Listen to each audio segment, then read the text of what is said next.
IB ഉദ്യോഗസ്ഥയുടെ മരണത്തെ തുടർന്ന് വീട് പൂട്ടി മുങ്ങിയ എടപ്പാളിലെ സുകാന്തിന്റെ വീട്ടിൽ കണ്ടത് ഞെട്ടിക്കുന്ന കാഴ്ച.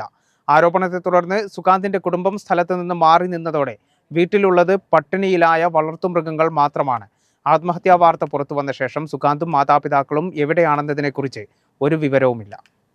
എടപ്പാളിന് സമീപം ശുഗപുരത്തെ പെട്രോൾ പമ്പിനടുത്താണ് സുകാന്ത് സുരേഷിന്റെ വീട്. വിശാലമായ പുരയിടത്തിലേക്കുള്ള ഗേറ്റ് പൂട്ടിയ നിലയിലാണ്. ആത്മഹത്യാ വാർത്തയ്ക്ക് ശേഷം ഗേറ്റ് തുറന്നിട്ടില്ലെന്ന് അയൽവാസികൾ പറഞ്ഞു. തൊഴുത്തിൽ 8 പശുക്കൾ, റോഡ്വെയിലർ ഇനത്തിൽപ്പെട്ട വളർത്തുനായ, ഒരു ചെറിയ കൂട് നിറയെ കോഴികൾ എന്നിവ വീട്ടുവളപ്പിലുണ്ട്. വീട്ടുവളപ്പിൽ നിന്ന് പശുക്കളുടെ വലിയ കരച്ചിൽ കേട്ട് അവയ്ക്ക് തീറ്റ കൊടുക്കാൻ അയൽവാസികൾ ശ്രമിച്ചെങ്കിലും മതിലിനുള്ളിൽ കയറാൻ കഴിഞ്ഞില്ല. പിന്നീട് പുരയിടത്തിന്റെ അതിരിലെ ഊടുവഴിയിലൂടെ കടന്നുകയറി അയൽവാസികളായ അലി, ഇബ്രാഹിം, ഷാഫി തുടങ്ങിയവർ ചേർന്ന് പശുക്കൾക്ക് വൈക്കോലും വെള്ളവും നായയ്ക്ക് ചോറും മറ്റും നൽകി. എന്നാൽ പോലീസ് എത്തി വീട്ടുകാരെ കുറിച്ച് അന്വേഷിച്ചതോടെ അയൽവാസികൾ ആശങ്കയിലായി. വലിയ അടുപ്പമൊന്നുമില്ലാത്ത കുടുംബത്തെക്കുറിച്ച് ഒന്നും പറയാൻ അയൽവാസികൾക്ക് കഴിയുന്നില്ല. ഇവിടുത്തെ വീട്ടിൽ ആരും ഇവിടെ സ്ഥലത്ത് ചെയ്യാത്ത രീതിയിലുള്ള ഒരു അവസ്ഥയാണ്. അതുകൊണ്ട് തന്നെ എട്ടോളം വരുന്ന പശുക്കളും അതുപോലെ നായ, കോഴികൾ ഒക്കെ ഭയങ്കര പ്രയാസത്തിലായിരുന്നു. അപ്പോൾ അതിൻ്റെ അടിസ്ഥാനത്തിലാണ്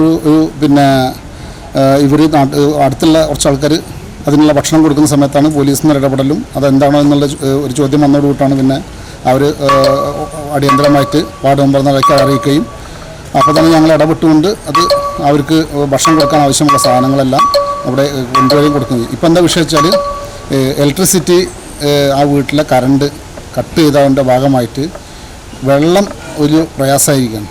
അയൽവാസികളുമായി കുടുംബം കാര്യമായ അടുപ്പമോ സൗഹൃദമോ പുലർത്തിയിരുന്നില്ല. അതുകൊണ്ട് തന്നെ എവിടേക്കാവാം ഇവർ പോയിട്ടുണ്ടാകുക എന്നതിനെക്കുറിച്ച് ആർക്കും കൃത്യമായ വിവരമില്ല. സുകാന്തിന്റെ അച്ഛൻ ഏറെക്കാലം വിദേശത്തായിരുന്നു. അമ്മ അധ്യാപികയായിരുന്നു. സുകാന്ത് ഏക മകനാണ്. മികച്ച സാമ്പത്തിക നിലയിലുള്ള കുടുംബത്തിന് വിവിധയിടങ്ങളിലായി ഭൂമിയും മറ്റും സ്വന്തമായുണ്ടെന്ന് അയൽവാസികൾ പറയുന്നു. സുകാന്തിന്റെ അച്ഛൻ ഇടക്കാലത്ത് റിയൽ എസ്റ്റേറ്റ് ബിസിനസ്സും നടത്തിയിരുന്നു. സംഭവം അറിഞ്ഞ് panchayat president MA Najeeb, vice president Faseela Sajeeb, ward അംഗം ES Sukumaran, veterinary doctor NM Maya, attender Vanaja എന്നിവരുടെ നേതൃത്വത്തിൽ വീട്ടിൽ പരിശോധന നടത്തി. അപ്പോൾ ഏകദേശം 10 ദിവസത്തോളമായി ഇവിടുത്തെ നായ്ക്കൾക്കും അതുപോലെ തന്നെ കോഴികൾ, അതുപോലെ തന്നെ 8ഓളം ചെറിയ കുട്ടികളടക്കം 8ഓളം പശുക്കളുണ്ട്. അവർക്കൊന്നും കൃത്യമായ ഭക്ഷണം കിട്ടാതെ ഒരു ബുദ്ധിമുട്ട് അനുഭവിക്കുന്നൊരു സാഹചര്യം ഉണ്ടായപ്പോൾ ഇവിടുത്തെ അയൽവാസികളായിട്ടുള്ള നാട്ടുകാരൊക്കെ എല്ലാവരും കൂടി കുറേശ്ശെ ഭക്ഷണമൊക്കെ കൊടുത്തു. ആ കൊടുത്തപ്പോൾ എങ്ങനെയാണ് കൊടുത്തതെന്ന് ചെറിയൊരു എൻക്വയറി പോലീസിൻ്റെ ഭാഗത്തുനിന്നുണ്ടായി.